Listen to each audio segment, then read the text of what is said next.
this lesson. So in this lesson will be a little bit uh, quick, I will say. I'm just gonna mention a few different between the XHTML and HTML5. Okay. So in XHTML, we definitely need to specify the doc type. Okay. Just remember that the doc type is not a tag first, and also just tell the browser what type, well, what version of HTML you're trying to use. Like, what are you trying to use? You can tell the like you're trying to use XHTML, or you can tell the browser to treat this file as HTML. Okay.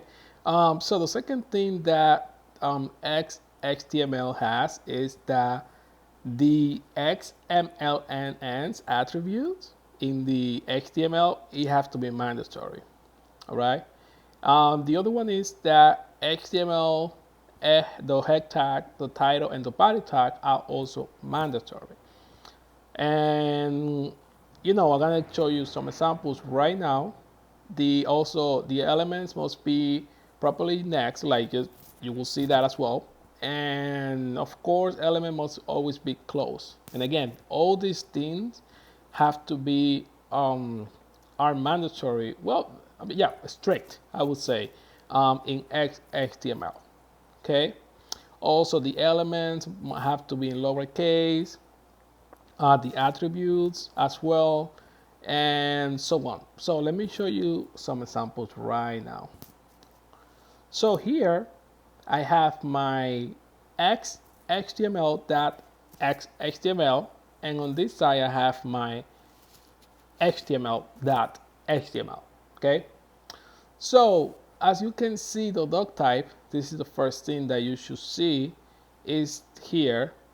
What do you use to specify the XHTML? Okay, especially this part right here will tell you that it's XHTML. Okay, so when the browser take the file and they read the file, they will notice that here what you're trying to do here is using the XHTML. Okay, on the other hand, we got the HTML5 tag, which is only this, which is only says the Doctype space HTML.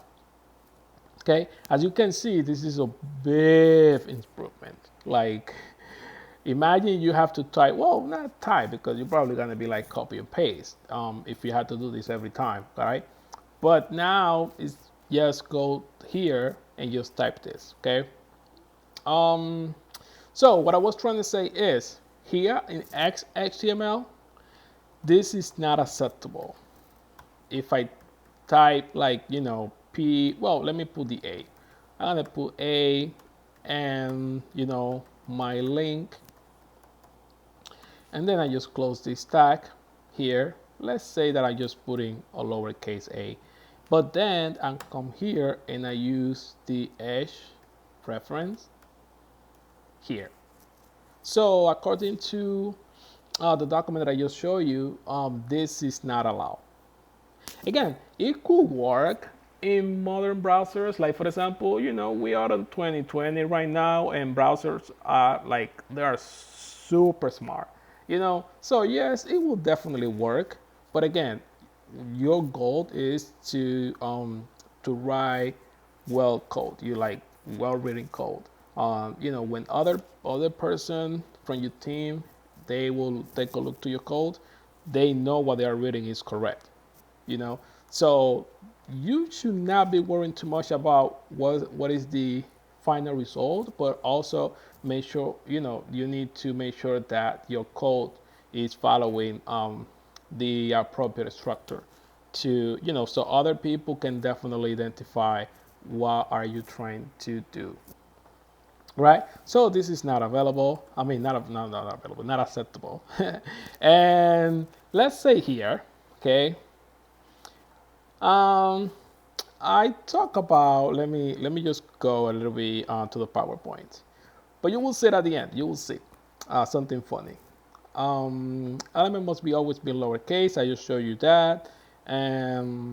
Yeah, this should be like properly. I will show you this one right now. and attribute value must always be quoted. Okay, and all right, so let me just go back to it. And it's funny how the HTML have all these rules. Okay, but let's go to HTML5. So I'm here, I want to write a website, and this is my first website, and I'm just typing things, and I'm just saying, this is my link, and I didn't put anything here, but that's okay. You don't need to all the time.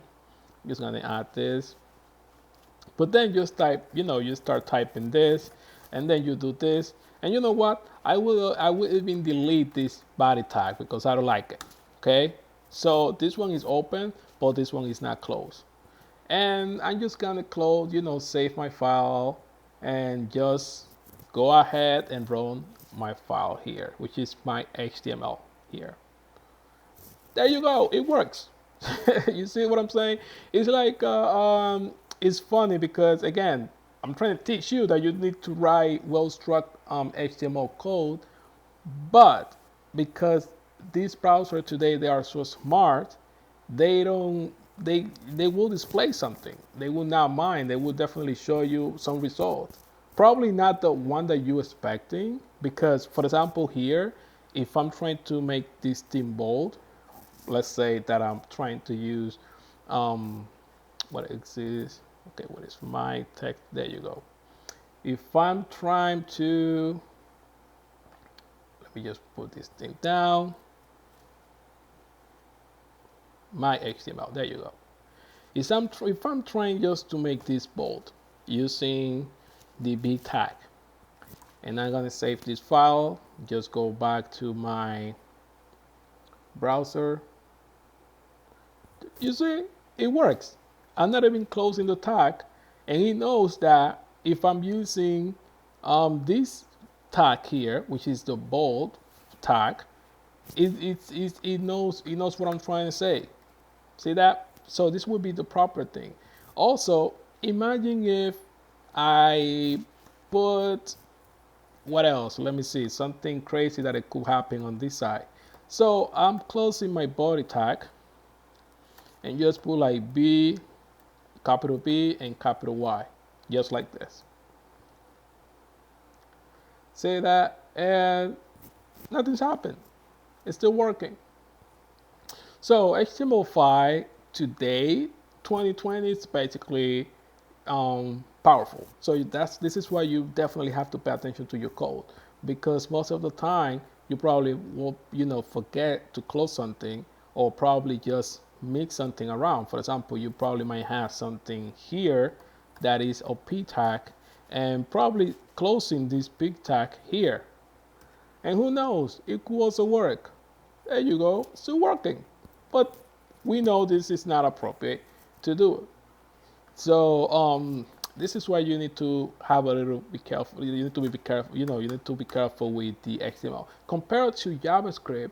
JavaScript, even if you well, I don't want to talk about JavaScript in this lesson, but what I'm trying to say is JavaScript, if you make a little mistake, will definitely stop you there. XHTML, same thing. This is not correct. You will definitely see it somewhere. Okay. Right now and again, because the browser is so smart, it will work. No matter what I do wrong, it will still working. But the rules that this thing has is like you need to follow the appropriate structure to do this. And again, every time you write in code, you should not think about yourself only. It's not like about, oh, this is my code, nobody will see it, and I can do whatever I want. That's wrong. Definitely, every time you start writing code, the first thing that you should be doing is make sure that everything is correct, at least every tag. And again, I'm talking about any programming language, any code, any type of code you want to do, right? And also, you should also be adding some comments, like for example, this is my body. Oh well, you're not gonna type this is my body tag, but just some comments to describe what you're trying to do. Especially when you're using classes, we're gonna get to that. And yes, all right, yep. Let me see what else from here. And again, even without my HTML, this thing could work. Let's see. Never tried this one before, though, to be honest with you. But let's see. That one didn't work. So it knows when you're missing the HTML. Never tried that before, honestly. But yeah, so you definitely need your HTML because this is what it tells the browser that this is a website.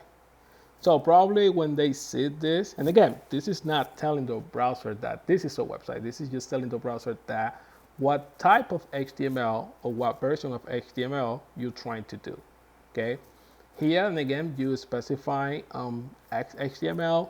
This is for the HTML5, and the one that I show you in the past lesson, I show you for HTML4, which is this one right here. So if you're going here, it's gonna go ahead and copy and paste it, and you might have something like this. So this one is to specify the browser that you're trying to use, HTML4. So I will see you in the next lesson.